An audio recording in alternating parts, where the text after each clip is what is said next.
Have you ever had something like this pull out of a wall like that? Give us just a minute and I'm going to show you how to fix it without having to repaint the wall.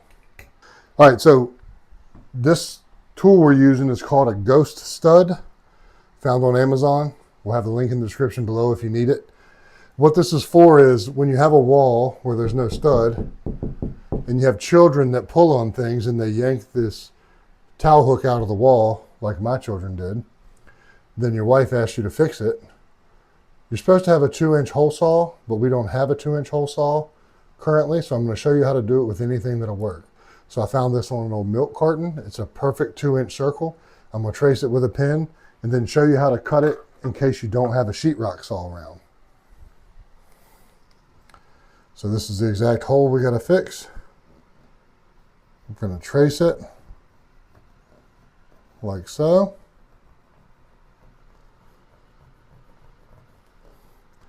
Make a perfect 2-inch circle. We'll just connect this right here. As you can see, what pulled out of here created quite a large hole. So you can't just put a normal wall anchor back in there to hold it. So the ghost stud is supposed to literally create a space behind this wall, and a false stud is in place with the piece of plastic. It's 2 inches by 4.5 inches long. It's actually about 1 3/4 wide. And we're going to cut this hole out, slide this through there, then pull them together, and we'll show you how we're going to connect it. And then once we do that, we'll pre-drill it, we'll rehang our towel rack, and then we'll be right up there. When you get to this step right here and you have your circle drawn and you don't have a sheetrock saw, any old steak knife will do. Start on your line like so. You just want to put it right in there just like that. And you just want to cut it around just like that. Make sure you hold on to it so it doesn't fall apart, doesn't tear, doesn't cause more damage than you need it done to your sheetrock. This is not how a pro is going to tell you to do it, I'm sure, but this is if you need to get it done and you're at home and you don't have any other options but getting it done yourself.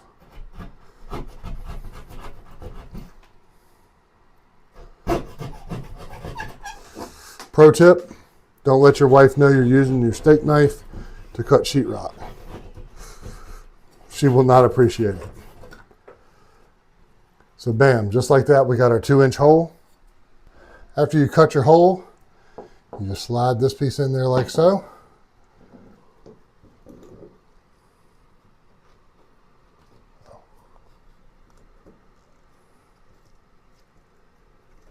There we go. Works a little better if you look at it when you're doing it so you can make sure the holes line up. Yeah, there we go. You're going to want to hold this string tight while you're starting the screw. Get it started, then run it the rest of the way in.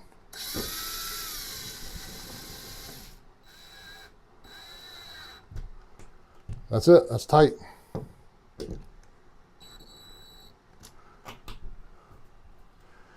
After you do that, take your trusty steak knife,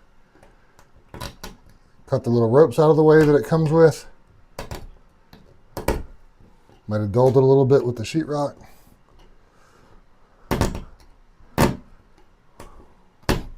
Bam. What we're putting back up, which matches this one exactly. We got to take this apart, take the set screw out, get the mounting plate off, and then we can get the screw anchors and screws separated, and we'll be able to get this pre-marked so that we can drill the plastic so that we can put the holes where they need to be to reattach the screws. Take the set screw out so that you can remove the screw and back plate from the hanger. Now these anchors are going to be extremely tight. They're designed to expand and for the screw to make them expand.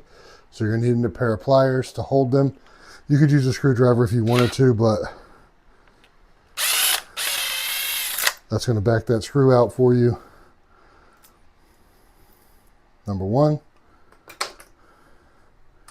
Set that aside. Get the pliers on there. Get that second one out.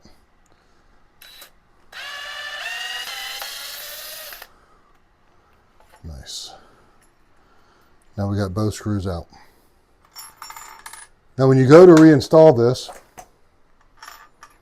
make sure that it's not one side or the other. This one is universal and you can put either side up, but some mounting plates are going to say up or top, and you want that to be up or top. They recommend when you use this plate, if you're going to put it into the disc, you pre-drill your hole. So we're going to mark 2 spots here. Yep. When you're selecting a drill size for a screw, you want the screw to be slightly larger than the drill bit. So the circumference of the screw is going to be a little bit larger than the circumference of the drill bit. That way, after you drill what's called the pilot hole with the bit, the screw is going to have room to expand it and grip on the inside of the hole and not just flow in and out of it very easily. You don't want that. You want it to be about like that, about 60% of the circumference. So we pre-drill these 2 holes.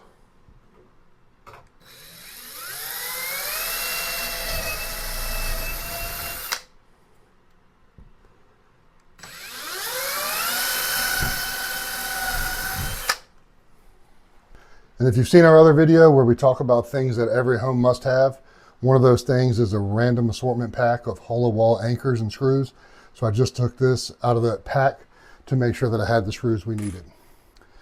So we're going to take our mounting plate, put the first screw in.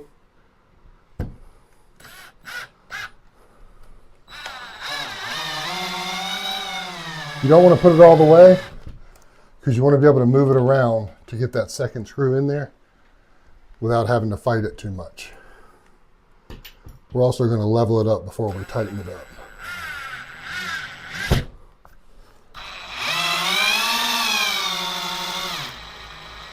So that's almost tight.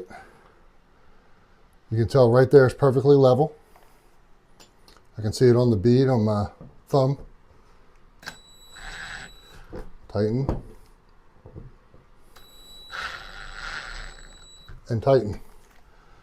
Now our mounting plate's installed. Take our towel hook. We're going to bring our towel hook back over, set screws on the bottom. It's going to mount from the top, sit perfectly just like so. Tighten up. Set screw on the bottom. And you want to tighten this, you don't want to over tighten it, you want to tighten it until it's snug. Because if you over tighten it, it could bend the lip on the inside of the mounting bracket, and you don't want to do that. But that's it. She's in there. No problems, perfectly fixed. That pencil mark right there is not from me, that's from the previous installation. And that's it. Another job done, easy. That's another video on Your Home Made Easy. Follow us, check out these other videos we have. Hope that helped. If it did, like and subscribe. Look forward to seeing you in the future.